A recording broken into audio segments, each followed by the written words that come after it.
Hey, it's Matt Pinfield, and this is called In a Lonely Place because I guess you could consider my home a lonely place. I live alone. I'm away from my family and loved ones, and I can't have that human contact right now. But at the same time, I'm so happy to be here with you 5 days a week from 4 to 5 with artists that I love and care about, and we talk about their favorite records, what's going on with them, and how they're dealing with the pandemic. And remember, we do have a button on the screen if you want to make a donation to Music Cares. Now, I know many of you, people have gotten their pay cut. They've been laid off. And listen, we're all dealing with that. And, I said every day, my family, like almost everybody in my family got laid off from their jobs. So, it's a tough and stressful time for everyone. But, we want to be a place to go where you can get away from it for an hour. We'll talk about it a little, but what we're really talking about is music and the artists that we have on here. In a Lonely Place was a Humphrey Bogart movie and a Smithereens song. I love the name, and thanks to Cliff Galbraith for doing the logo, and thank you to Linda Perry, Kerry Brown, Chris Trevero, and everyone else at We Are Here that are working on the show with me. And I'm really excited to have my friend here who I met. I don't remember what year it was. But years ago. Yeah. Hyro the Hero. Man, you remember it was, here's the thing. We met in Palm Springs, right? Was it Palm Springs? Palm Springs, yeah. Palm Springs. It was a Sunset Sessions, like music thing with a bunch of radio people. And man, I love those things when they had them. You know what I mean? Oh man, it was epic for me, man. I couldn't believe it, bro. It was just the setting and the atmosphere of the place. I never been to one of those like country clubs or nothing like that. Yeah, perform rock music. I was like, "Yo, this is wild." It was crazy, and you were. It was really late at night, and we met. We were introduced, and my friend Kelly Scott from Failure was playing drums with you. Yeah, Kelly Scott. Yeah, he was the man. So I started off with I had Kelly Scott from Failure. I had Tom Capone from Quicksand playing for me. I forget who else came with me that time, though. I had some legends around, man. I've been around a lot of cool people, man. Like the homie Chino from the Deftones been a big part of this, helping me grow with my stuff. And man, I'm just blessed to be in the position I've been in. Yeah, I love that, man, because, that's really what it's all about. And that's what we're, this show and everything else that we're doing, it's all like supporting each other. And that's the beautiful thing, isn't it, about music, is that, your friends help you or people like love your vibe. It's, the work. Oh, yeah. And you went out at 2 a.m, man, and you killed it.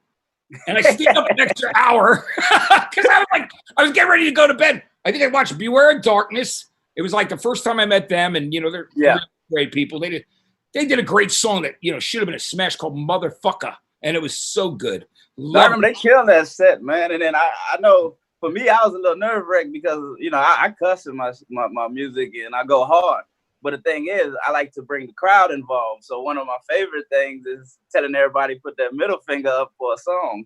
And then I like to say, look at the person next to you and say, fuck you. So I said, can I get these radio people to do that? And I did. That was so funny, man. It was great. That was an incredible night, and it was, and that was my introduction to you. And at that point, let's talk about, you started in Houston, which is where you were born, right? Yeah, born in Houston, Texas. I come up from rap music, so that was my main thing at first. But I was in high school, and when I was in high school, I had a girlfriend who broke up with me. You know what I'm saying? So I was just so angry about the shit, and I said, man, how could I, get these feelings out? So I said, you know what? I'm gonna take a rock song, and I'm gonna turn it to a hip hop song, and I'm gonna scream at her on this rock song. And so I took a Puddle of Mud song, She Hate Me, because that was like the hardcore rock to me at the time. I didn't really know, rock and roll so crazy, but I love that song. I like Puddle of Mud anyway. And I took it and turned it into a hip hop song. And I was like, yo, I'm on to something. I put it on MySpace and people was digging it and things like that, man.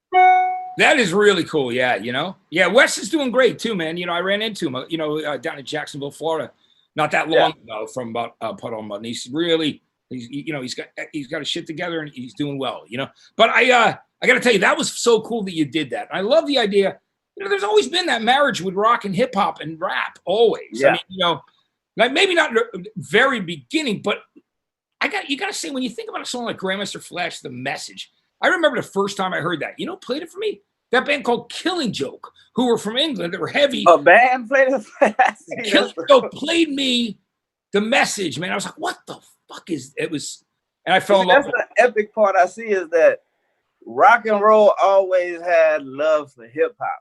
Yes, but it never really been the other way around. Hip hop is a little, you know, that's scared to dig into the rock sometimes. You know what I'm saying? As a culture, like almost scared of guitars and things like that. They like to dive in a little bit, but not necessarily have the full on respect for rock the way rock has for rap. You know what I'm saying? Because it's all attitude at the end of the day.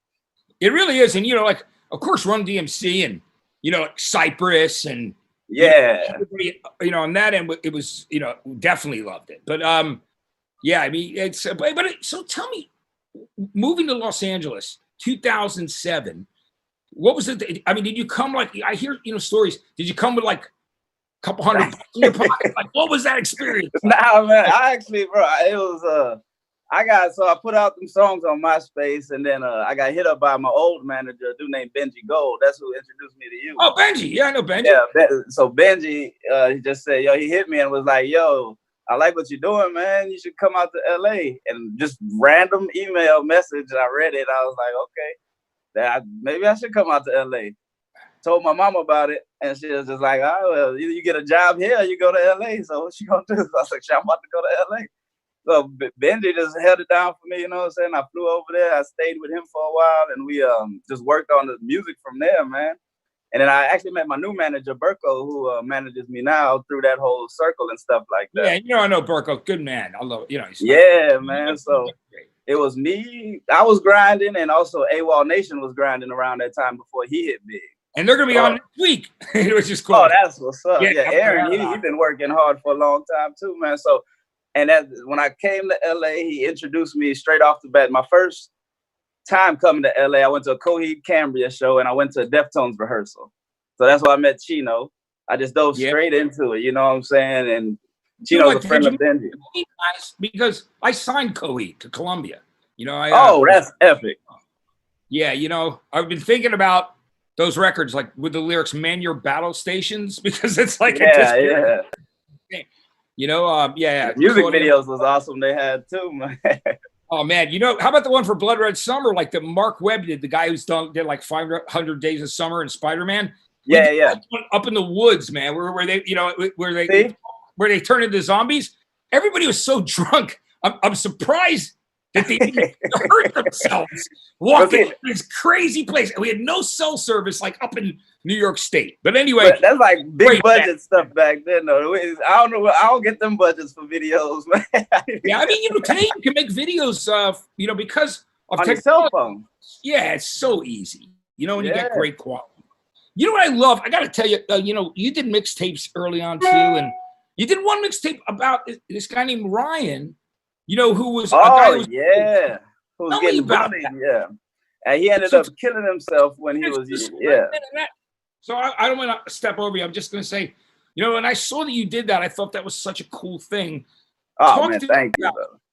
Yeah, that was a while ago, man. You know what I'm saying? It's just I saw the situation with bullying and stuff like that. He ended up killing himself. So I was like, things like that, you know, it really hits me because I've never been one to bully or anything. I wasn't bullied, but I've seen the situation. I've always been there to help. You know what I'm saying? I got in fights trying to help people in those situations. So that really hit me. So I said, you know, my best thing to do is put it through a song. And the cool part is I put it through a song. His family hit me up. You know, they was in tears and stuff like that. And just, you know, I mean, just to put a message out there, I ain't really look for nothing crazy big from it or nothing like that. But the message got out there and people felt it. And, you know, and it's a struggle that's always going to be around because, you know, kids is wild like that, man, and bullying. But for it to be a situation where you want to take your life, I don't want nobody to do that. Yeah, certainly, man. And, you know, it's heartbreaking when you hear those stories about young people that do. And, you know, I'm a father of my two daughters are grown up now. But, you know, but I can only imagine that today, because, you know, there have been so many weird situations and because of the contact that we have all the time, you know, the cyber contact, it could be, I mean, I just think I give kids a lot of credit coming through all of it. You know what I mean? Oh, yeah, man, it's crazy. I mean, you got you know, it's like negativity get a lot of attention. So the trolling and all that type of stuff. Yeah. So it's almost like we just in a whole ball of negativity, and you got to find the positive. And the positive is also the highlight reel of the rich people who's showing out the money and stuff. So you just stuck in the middle, like, yo, man, I don't got all of this. So it's a weird time for. Well, I always say that too. It's funny. I was when we talk about social media, where I'm like, the highlight reel was the exact way I described it. I go like, of course, everybody's gonna. It's like their best day. I come from it's the best day. Place. Like you're like me. I come from a very honest place. I'll let people know how I'm feeling. Yeah. But I want to bring a positive message, like we always do.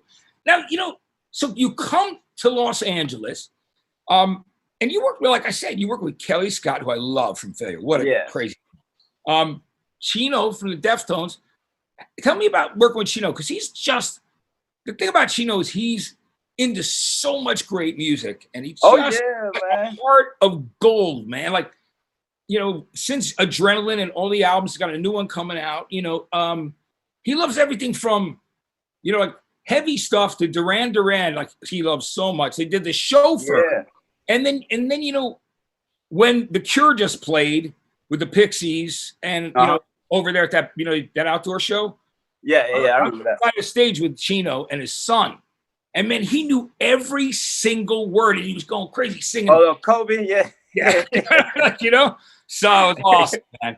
Well, that's the cool part is meeting with Chino, I used to go. I'd go over there, and like when we have date night or whatever, I'll go babysit the kids and stuff like that, man. So that's a cool story for me. Did you? That's amazing. Yeah, I know. Son is actually even more deeper.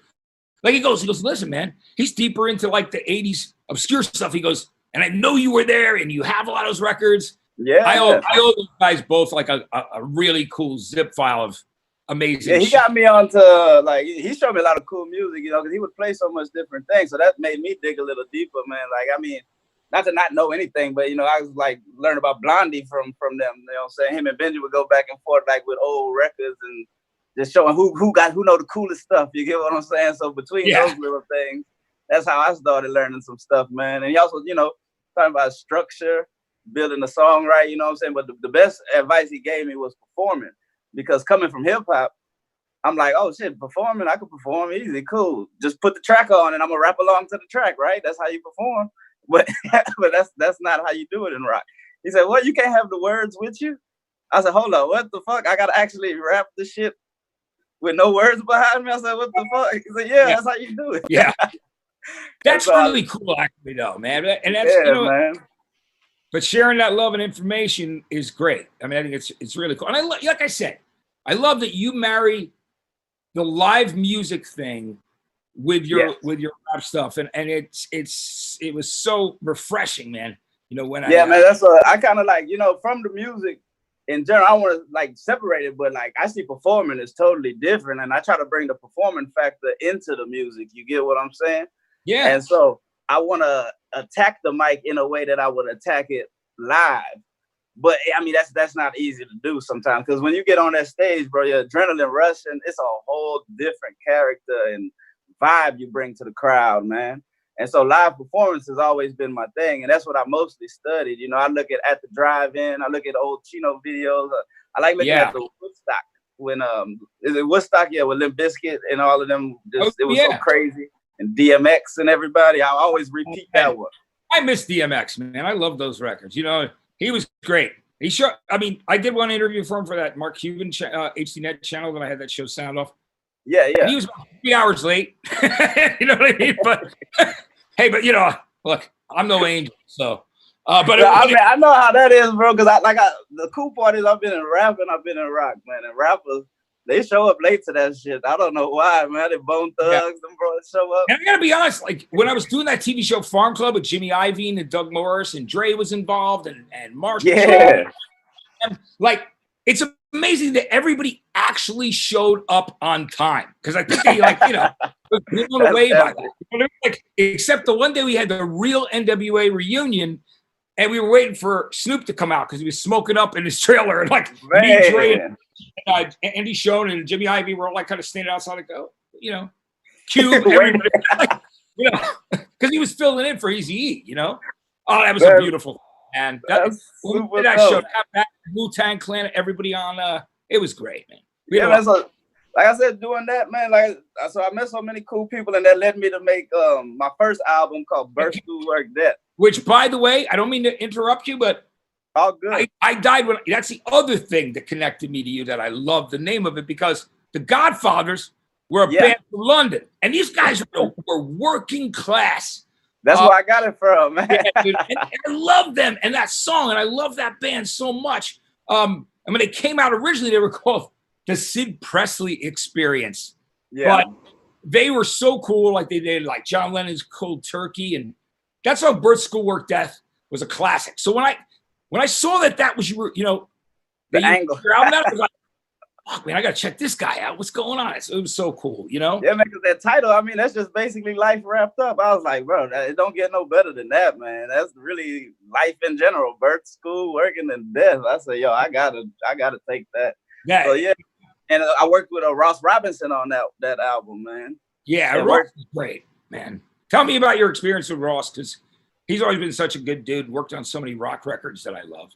Bro, it was so cool to me, man. So we brung in Paul from At the Drive-In, Mark and Cody from Blood Brothers, and my homie Daniel from Idiot Pilot, who live across the street from me, but I barely see his ass. I barely see him after all these years. Yeah, so we got in with Ross, and bro, it was like shit, just straight 2 weeks of rocking, man. Like, people got a lot of stories where it's kind of what they say Ross pushed them to the hardcore level and all that stuff like that.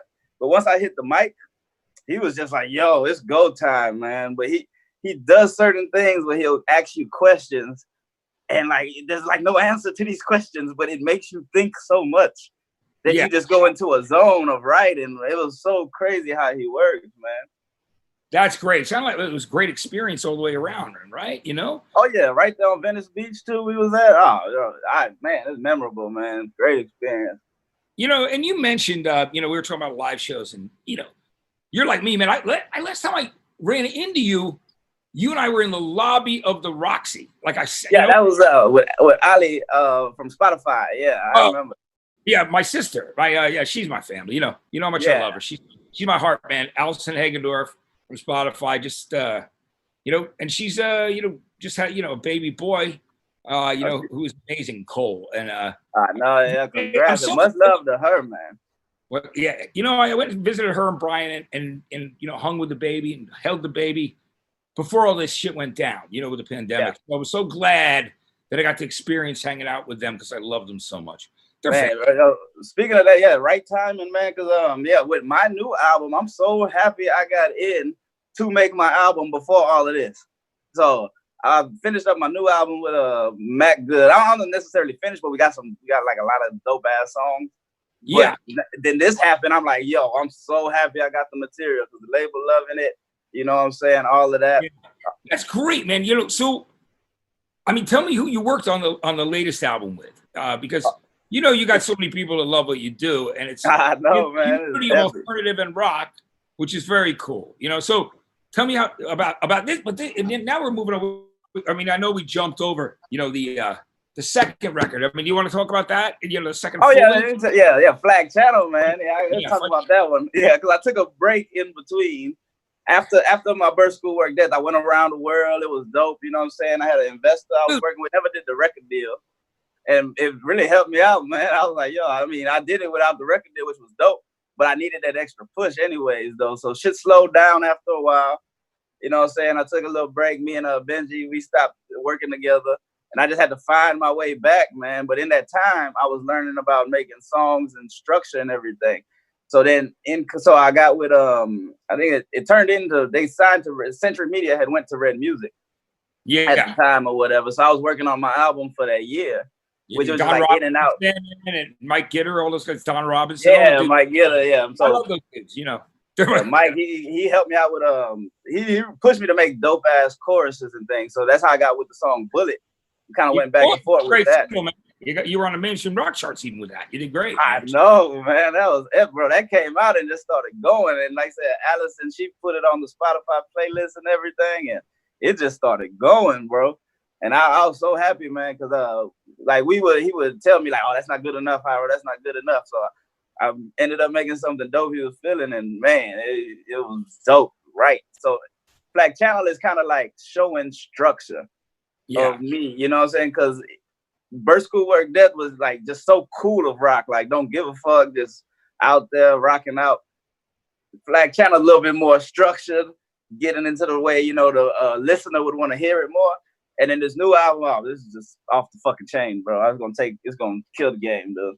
Yeah, you know, man, I love that. You know, that's why I think Gitter's a great A&R guy. And you know, when I did A&R Columbia and signed Coe, that was the thing that was really cool because I mean, you have to be honest with the artists that you work with. Yeah. You know what I mean? But you also have to nurture, like, you know, their creativity and not like you don't overburden and overpower them or their ideas. Exactly. Or they'll just like say fuck you, or you know, it'll kill the vibe.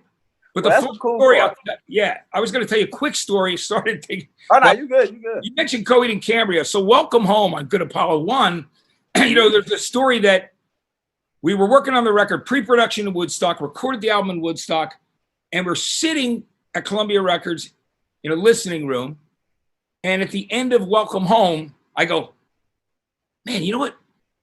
It'd be really cool if you guys did a chant at the end of this. Like you do in Secrets of Silent Earth, when people go ape shit when they see you live, it'd be really cool. So I go, maybe it's like, whoa, whoa, whoa, whoa, whoa. And they went home and did it that night, and it's in the song. And what's so cool is seen them do it a bunch of times.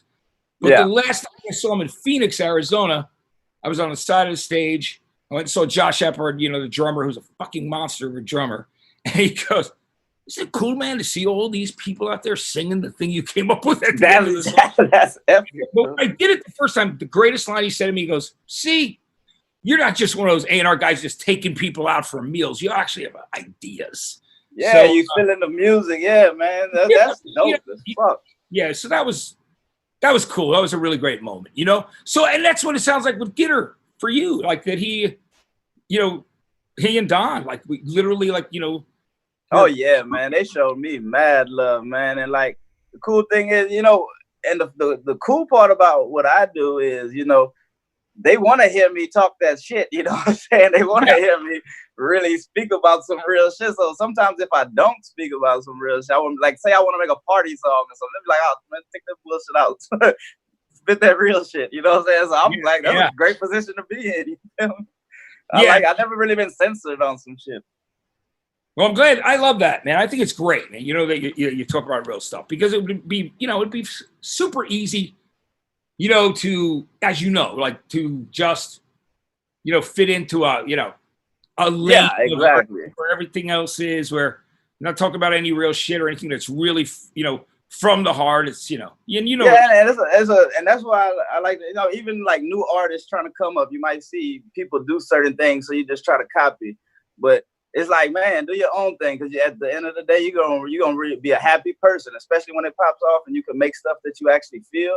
That's the greatest thing. It might be a hard road to get, like a slow road for me. I've been going up and up and up, but real slow, probably like 2 miles an hour or something. But I'm getting there, you know what I'm saying? And I'm happy along the way with it. You feel me? Yeah, slow and steady, man. It's like, you know, it ain't a sprint, it's a marathon. And it actually, you know, it means so much more and less more. Because a lot of people that, you know, exactly run and they're gone. You know what I mean? And, yeah, I never wanted that to happen, man. Because I know I could have, when I first came here, and that's what my old manager said, you know, you could put me out and then, you know, maybe have a hit and then I'd be gone. You get what I'm saying? Yeah. I wouldn't be here this long chilling with you and all this stuff like that. And now I'm better as an artist, better as a person, became like a grown man, you know what I'm saying? Got a wife and all that stuff. So it's just all building up together in the way it's supposed to be. Not how I envisioned at first, to be the super gangster rapper like Tupac or something. That's what I wanted to be. Yeah, I'm turning into my own person. Yeah. Well, you know, it was great, and we all take influence from something, and that's the thing. It's like that's our gateway into what we love to do.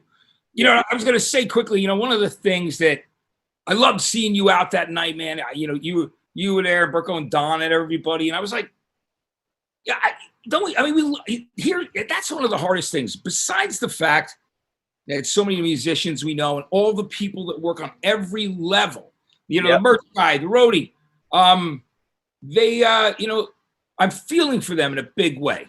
You know, I mean, certainly it's so weird for me not to be out seeing music 5 nights a week. I mean, that's like my I feel you. Blood, man. I love, it's, you know me. I mean, that's like the thing. Yeah, you love music, man. It's a crazy time for, we're the only generation, what, just been in something like this, you know what I'm saying? And than Spanish flu back in the days, but with so much things we have nowadays, to step away from, this is nerve-wracking, man. And then the money generated is not going no more. This is weird times, brother. Yeah, man, and I'm feeling it for everybody. Before we go into the albums, tell me about the next record, because I want to hear about what we have to look forward to. Oh, man, the next record. So I got with Matt Good, who up in Arizona right now, and I met him through Ben from Asking Alexandria. And I just did a thing with Ben Bruce, man. I just did a thing for the movie that him and Ash Appleton, because I'm in that American TV. Satan? Yeah, he was in American Satan, and then the TV show Paradise City that's coming out. I'm in like 4 episodes. So it's really so cool though, man. Well, first off, before that, American Satan, I saw American Satan and I loved the movie, and I didn't even know Ben or nobody. I didn't know Andy Black or nobody really. You know what I'm saying? I knew them from Black Veil Brides and stuff like that. But I saw the movie. My homie, actually one of my rap homies, was like, "Bro, you seen this movie called American Satan?" And I was like, "Nah." He said, "Bro, you gotta watch it." So I watched it. It's a great movie, man. It really, epic, it's a cool. Malcolm McDowell, man. The legend who is in that. From like obviously Clockwork Orange and all that stuff. Yeah, exactly. And it was going to be Anthony Hopkins in that role from Silence of the Lambs. He was actually, I can see that. He couldn't fit the schedule, so it's pretty crazy. Well, I saw that movie never knowing that I would meet Ben and Andy Black and all of that stuff, man. And so now, sweet guys, man, they're such great. Yeah, they're the homies. I was literally on a Zoom conference with those guys Sunday. We were doing a commentary thing for American Satan, which was cool. Yeah. And everybody. Ben's super funny, man. So he be making me laugh like crazy, dude. That dude is fucking funny, dude. He is, man. Yeah. And that's your relation to Asking Alexandria, right? You've known those. So tell me about that connection. Yeah, and we all got the same lawyer, Eric German. Shout out Eric. Yeah, man. Guy, man. Great guy. And so we finally got together to do a song. Ben sent me a song. And he said, I know this dude named Matt who could work on it. And that's how we came out with what would be my single coming out. But because of this stuff, he got pushed a little bit. But it's a song called FU2, which is epic. And so at the end of the day, they're like, okay, well, we'll put you in with Matt. And so I went in with Matt Good, man. And this dude, he come from hip hop, he come from rock. He was in the band from first to last with Skrillex. So he understands. Sonny. I took Sonny out on his 18th birthday.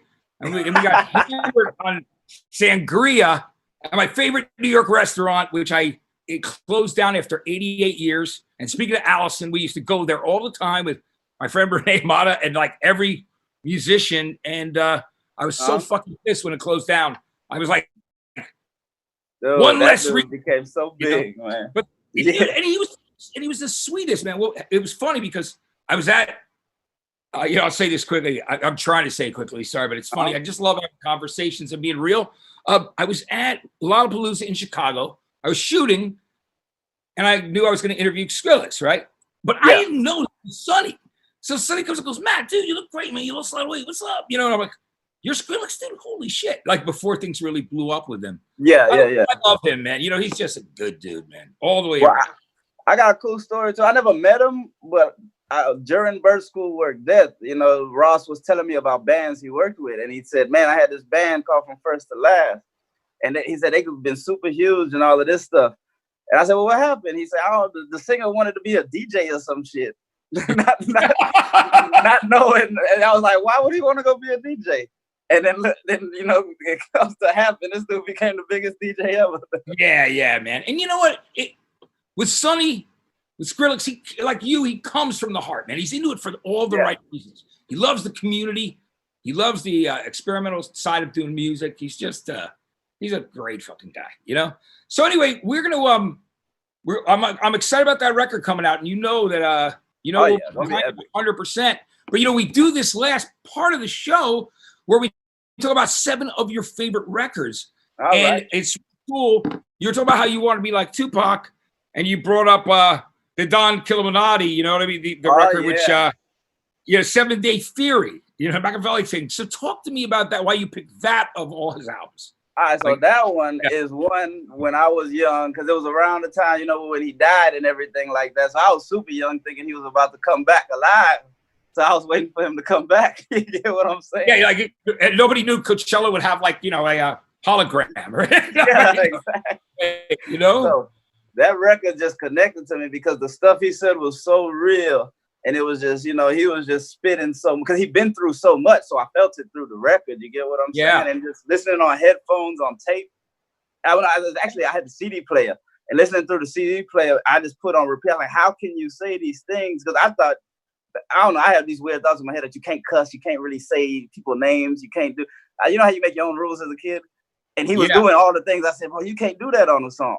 So that took me to another level. I'm like, bro, this dude is wild. So yeah, that connected with me in such a way, man. And that's where a lot of my, you know, my style come from, rapping and the stories and his depictions of things, you know?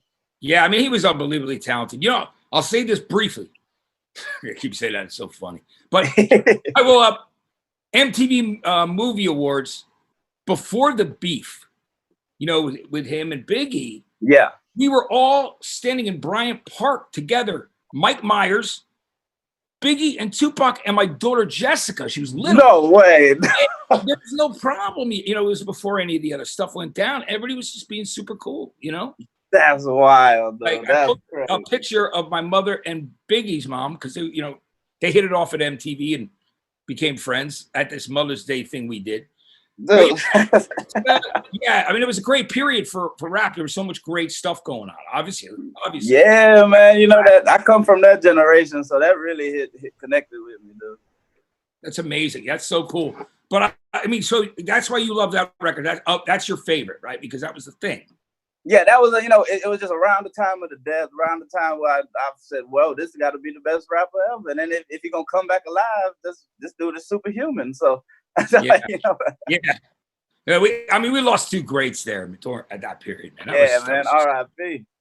You know, I got to say. So, but the next record you picked, I could literally walk into that room over there, my music room, and pull out the gold record for it. Because it's on the wall. It's Rancid and Out Come the Wolves. Yeah, that one right there. That's another one. Because those were like the first guys I seen have tattoos and things like that. You know what I'm saying? Like, I was like, yo, they just didn't give a fuck. You get what I'm saying? I was like, these dudes is wild. And that's why, to go back to Tupac, though, Tupac was wild too, because he had tattoos before tattoos was really like crazy. So that's how Rancid really tripped out to me. And they was dressed all punk rock. So I checked out the album, man, and you know, the Boys at Time Bomb, the vibe of the music, it wasn't like mean though. It was just like such a groove to it, you know, that I could fuck with, you know. Yeah, especially coming from rap. Yeah, I mean, you know, there's well, that's because Tim Armstrong was so great, you know. He loved so many different styles of music. His idol Joe Strummer from the Clash was into everything, reggae to rap, and you know, that's why the Clash did the Magnificent Seven, and This Is Radio Clash, and all those. They you know, and they, you know, it's amazing. And Tim, of course, loved him. But I think you're right. I mean, and Out Comes the Wolves is an incredibly cohesive, brilliant record. Oh yeah, all the way through. And it just, you play it all the way through, and it's just one of the greatest punk records, you know. Yeah, all the way through, man. Like my parents is from Trinidad and Tobago, so the reggae vibe I'm always down with that. And they took it to another level, bro. The whole, I don't know if you call it ska, but I guess it was the ska music of the time. Yeah, it was definitely ska influence without a question. Yeah, and reggae, which is, you know, all those songs, Ruby Soho, even like Ruby Soho. That one, Lockstep and Gone. I always love that one too. You know, Maxwell Murder. That was the one I liked. Murder, man. You know, such a great album. I love that record. I'm glad you picked that. Now, speaking of people, we talk about Tupac and how, you know, his mom was a Black Panther, and you know, he was around the struggle from the time he was a kid.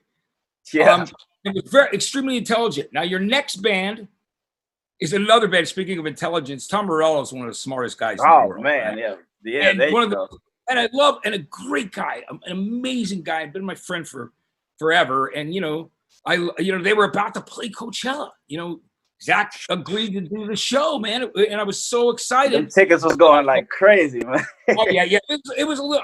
I felt for them because I felt like somebody should have. I know they just kind of wanted to do it DIY, but everyone wanted to go because they were so fucking great live.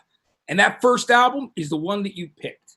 Yeah. Starts with Bomb Track. Now tell me why you love that record so much. Dude, that record is. Because I was introduced to them just watching MTV and changing the channel, waiting on rap videos to come on. You know what I'm saying? Because, you know, you had to wait different times back in the day. And then when I heard that, I was like, bro, this dude is rapping on rock and roll, like in a whole different way. And he's speaking against the government. He's speaking a bunch of real shit. I was like, what is this right here, bro? You know, so I was like, I didn't know you could do that. You get what I'm saying? In that kind of way. You know, and then the guitar playing from Tom Morello, all of that. It was just, and the whole band were so the four of them are up. You know, some of its parts amazing, right? I mean, it's so even before he came in rapping, I saw on YouTube it shows a video of them just playing the instrumental before they found Zach. Yeah, and the music is just amazing too. And he just adds on to it in such a crazy way, man. So you know, Bulls on Parade, and then just the songs he has. He says things like short sentences and can repeat them, but they so powerful and so memorable. That's a hard thing to do because as a rapper, you try to say so much. He doesn't even have to say a lot, and it sticks with you forever. I was like, I still to this day try to figure out how the fuck he does that. You know what I'm saying? Yeah, I mean, it's amazing. He's so great. You know, he comes from a punk background. I mean, Inside Out, right? Inside Out, yeah, on Revelation Records, man. You know. One of my great friends, Jim Philippin, you know, he used to hang out with him in that whole scene, you know, down there. And we were talking about that. And it's amazing. It was great when he joined. I mean, you know, it was. His voice is so crazy, man. Single, right. And Killing the Name became a single by accident. You know, for real? Yeah. And my friend, Jim McGuinn, right. There were many people who did edits of the song because to play it on the radio. Yeah, I love it. It was like almost like Fugazi Waiting Room was one of those things where, you know, it becomes this. I love that song, man. Waiting Room. You know what I mean? So, you know, yeah. I mean, that first album, Know Your Enemy, Bomb Track, Bullet in the Head. What a great record, man. You know? Yeah, man. You know, inspired so many people. So your next record, speaking of that, and another great group, and actually HR was on with Jesse Malin on We Are Here, our channel. Yeah. HR from Bad Brains. Now, you picked the Band in DC, which is a great compilation album. And it's got everything from Punk Pay to Come to Reignition, you know, and Eigensize. I was just about to name those two songs because Reignition, the beat is so cool, man. I swear, it's insane, dude. The beat is so sick. And then they got the reggae vibe. And then they like low-key rapping on Pay to Come. Cause I was just like, bro, this dude is going fast as fuck right now. You get what I'm saying? Oh man, I love it. Yeah. You see the footage of him pogoing like back in the day when he was like, the DC punk. You know, the performance, and then another thing is they was black, so I was just like, yo, I ain't never seen no shit. This is fucking wild, dude. What's going on right now? Yeah, you know what's cool? My friend did a documentary on that doc that was out. Have you seen that documentary? With the band, it's really, really cool. What's the name? Is it that one, a band called Death? I know that.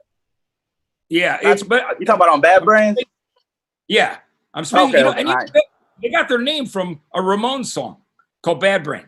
You know, which is pretty. I didn't know that. It was a Ramones song, which is so cool. You know, it's great, man. Yeah, the documentary. If you look it up, it's really cool. I'm sorry, I'm spacing on it right now. But, it's all good. But I love the documentaries too. It's not to go away, but the Pearl Jam documentary is the reason why I performed so crazy, man. Because I saw him and was like, I did not know you can jump off of shit. Okay. Yeah, I mean, he was the first guy I'd see climb, you know, all the way up the raft at Lollapalooza. And it was funny because they got so big, even though it was the afternoon. The minute people heard them start, it would be a migration of insanity, like where everybody would just run and go. And, you know, before that, the only other person I saw do that was Bono on the War Tour. Where, like, you know, Sunday go wild like that. Yeah, climb up on he would do that. Dude. Wave flag, man. I Cool, saw it on a flight to England, and when I saw it, I was like, as I was flying to some shows, I said, "Oh shit, I'm about to get on this wave." That's great. You got that inspiration, yeah, from Eddie. That's awesome. Oh You man, know, they're great to keep on going. You know, doing their thing, and I love them so much.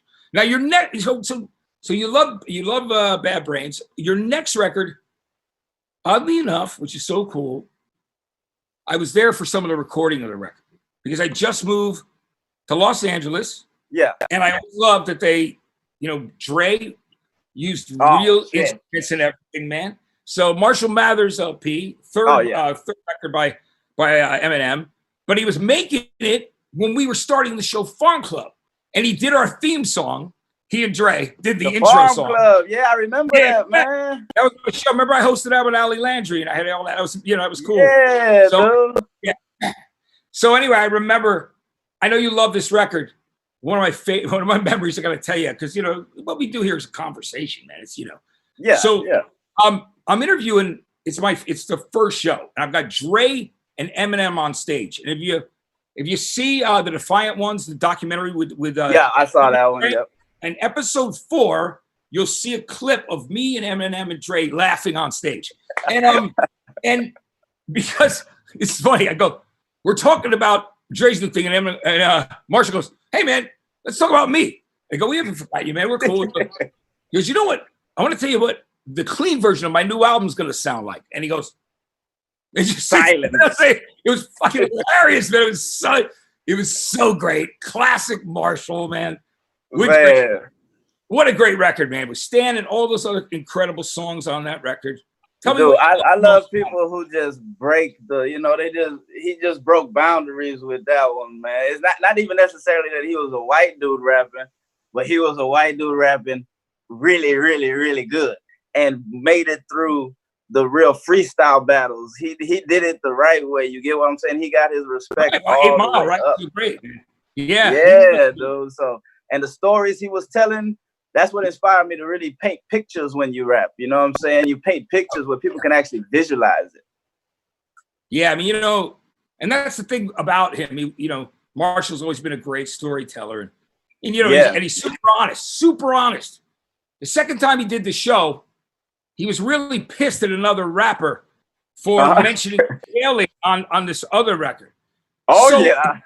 Next week, he comes into my dressing room and he plays me this B-side where he's shredding this other rapper. I'm like, holy shit. Yeah, that was classic. Yeah, man. I'm like, wow, it was pretty fucking crazy. That was classic, man.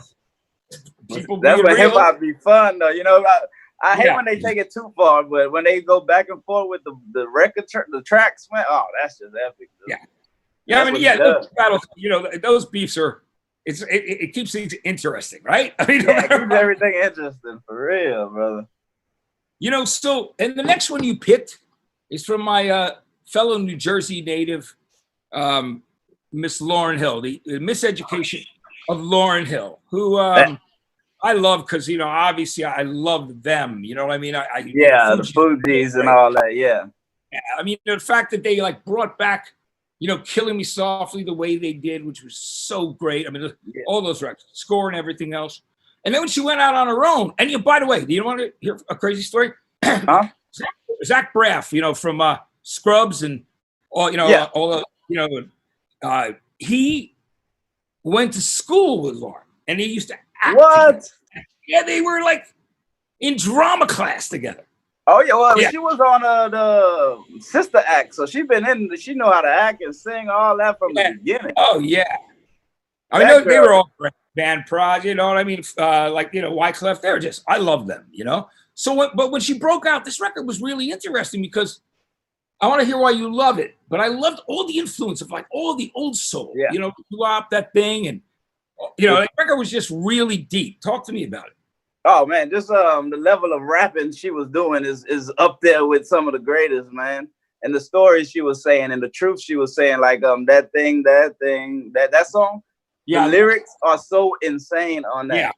It's incredible. Even the song X Factor. That one with Drake sampled. Yeah, it's bro, she just put her whole heart and soul into that, and the music behind it, like you said, just so soulful. I think that's one of the greatest albums, probably top 10 to me all time right there. That fucking album's incredible, dude. It's so good. But, I saw that show at the theater at Madison Square Garden, man, and she was so great that night. It was fucking. She's another one who show up late to shows, or not show. I mean, not even show up. It's a bit of a shame, as we know, like that. Lauren kind of got really like frustrated with the music business, and didn't really want to do anything, and it was a sad situation because we wanted to hear her keep going and doing more stuff. So that was very frustrating to her fans, Oh yeah, it's frustrating. But like I said, she's been in the industry so long, so she probably seen it from a whole different level than we could imagine. You get what I'm saying? As a kid. Yeah. So that's it. And getting, like obviously having a kid with one of the Marleys and, becoming a part of that extended family, which that's great. You know what I mean? So yeah, but you're right. That's a great album. Definitely. The year that it came out, it was one of the most important records. Your last record that you picked. Oh, you want to say something else about Lauren? You could. Oh no, I was just about to say, because I try to show my little niece it. They just don't understand, man. Yeah, I like Nicki Minaj and them, but they just don't understand. There'll never be no girl rapper like that again, man. She was amazing, though. Yeah, it's interesting because, like you said, it's your niece, and it's the same thing with our daughters. My daughters, my oldest daughter, we used to sing in the car together, man, and sing Beatles, Mamas and Papas, do different parts. We would do Split Ends, Oasis, whatever. We would do songs. I remember that we would always do that stuff. So she was used to it, but because my other daughter grew up with me in New York City and then moved to Florida after my divorce, I didn't get to have that experience of her and I doing that kind of thing. But it's because now that she's older, I'm in the car with her, and she loves a lot of the current hip hop and R&B. But then she started playing the Killers and Arctic Monkeys. Or it's my shirt today. Oh yeah. And I go, Maya, man, I'm so glad you're listening to all this stuff. She goes, well, I'm your daughter. It was awesome, man. She's just really open. They're open-minded. My kids, I'm very blessed. But I know you mean people. I think you can't really force. You and I both know that. Like, you can't force people to listen to anything. Just you lead them to the water, and if they want to drink, they can. You know what I mean? That's basically what it is. You'll drive yourself crazy trying to force people to listen to the shit. You know what I'm saying? Yeah, people have to definitely take their own path, their own journey. It's funny. I've always said that when people used to complain about, God, I'm using my hands a lot today, but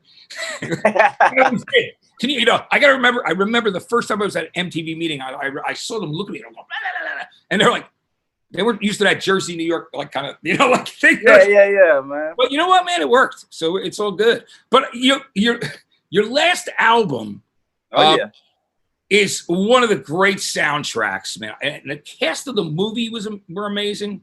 I've done work with Dennis Leary. He wrote me into an episode of Sex and Drugs and Rock and Roll and Effects. And I love him. I loved Rescue Me and just all the shit that he did. And we're talking about Judgment Night, which was such an idea, man. I love that record.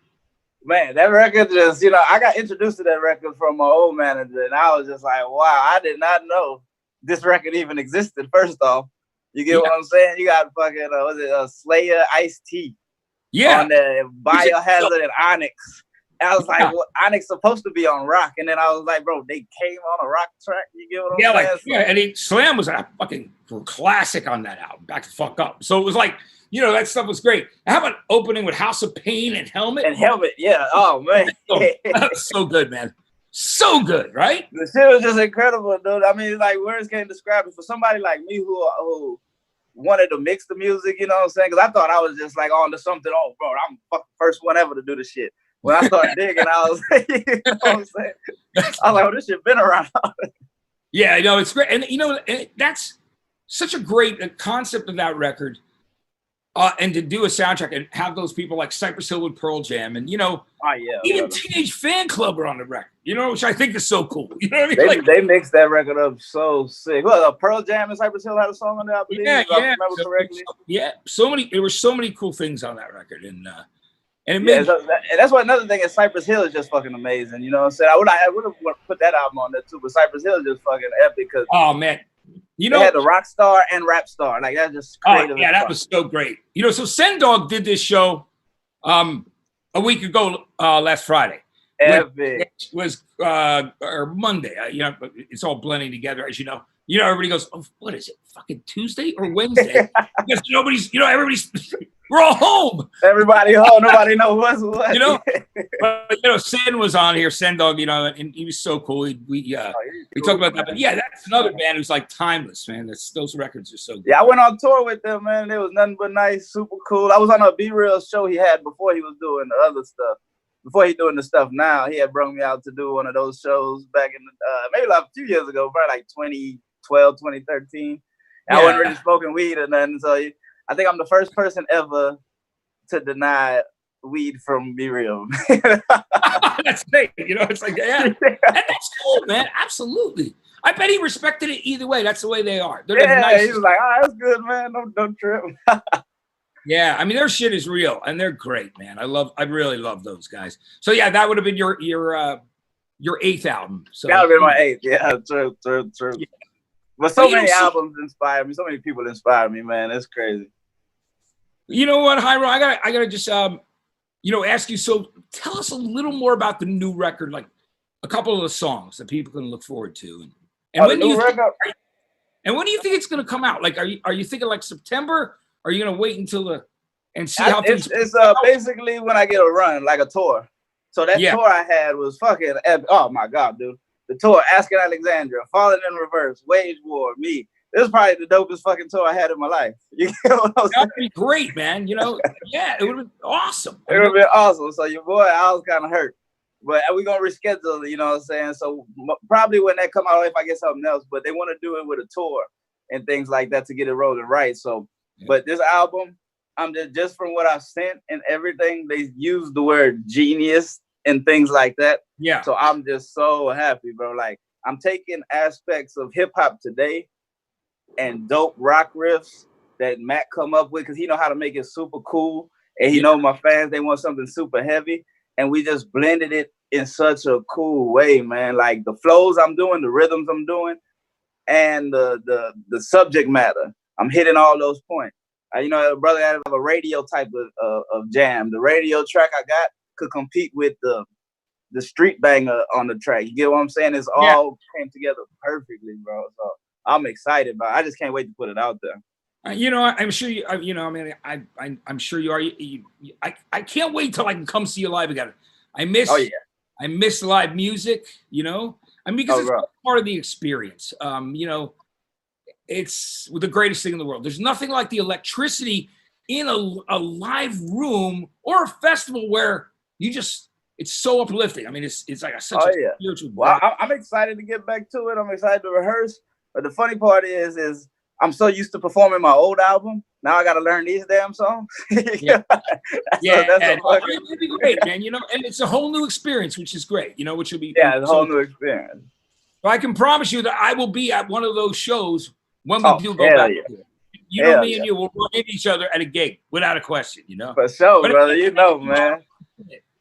Hey, bro, I just want to tell you, man, I appreciate this. I'm very happy because I remember I used to watch the show back at MTV. I said, man, one day I want to be on there. Hey, you know, we on this stuff. That's fucking epic to me right now. So thanks so much, brother. Thank you. That means the world to me. I really appreciate it. And I'm so glad, you know, we could do this. You know, with Linda Perry and Carrie Brown and everybody, Chris Trevero, the guys involved, because, you know, it's so many cool people are involved with it. You know, Macy Grace doing a show. One of my brothers from New York City, Jesse Mallon, has his show. You know, he had HR on. Jesse, you know, just MTV Jesse? No, not him. No. This guy's totally different. Yeah. Oh, he was in a punk band called Degeneration, but he's an incredible songwriter. He's just amazing, and he's one of my complete brothers from back east, you know. And Danita Sparks, of course, from L7. There's just so many cool people doing shows on We Are Here where we're doing this, and learn so much from y'all too, man. Y'all got so much dope stories and everything. Collectively. I love telling the stories because it's just, you know, when we talk about music, it just kind of gets me super passionate. Yeah, passionate about great mood, you know. And I know everybody else feels the same way. So So, Hyro, thanks for doing this, man. Everybody, Hyro the Hero, new album will be coming soon. Yeah. In the meantime, you guys can go listen to Fly Channel or Birth, School, Work, Death. You know what I mean? Yeah, man. Y'all hit me on Instagram, Hyro the Hero, Facebook, Hyro the Hero. I've been doing remixes lately, remixing songs just for fun since we ain't got shit to do. The next one I'm gonna remix is a Slipknot song, so I got to do it right. So it's gonna be sick. Oh, that'll be great, man. Yeah, because I've been texting with Corey. Oh hell yeah, I'll send it to you when I finish it. Yeah, absolutely. Oh, now I really got to do it good. Yeah, it'll be great. Thanks so much for being on the show today. I really appreciate it. And it's great to see you. For having me, man. For sure. Have a good one. You too. Now it's Matt Pinfield. Tomorrow our guest will be Des Rocks. Thursday, Scooter Ward, who has the #1 active rock record in the country right now with Breaking Benjamin, but of course from the great band Cold. And Friday, Mark Foster from Foster the People. Just call up all our friends and say, let's do it, man.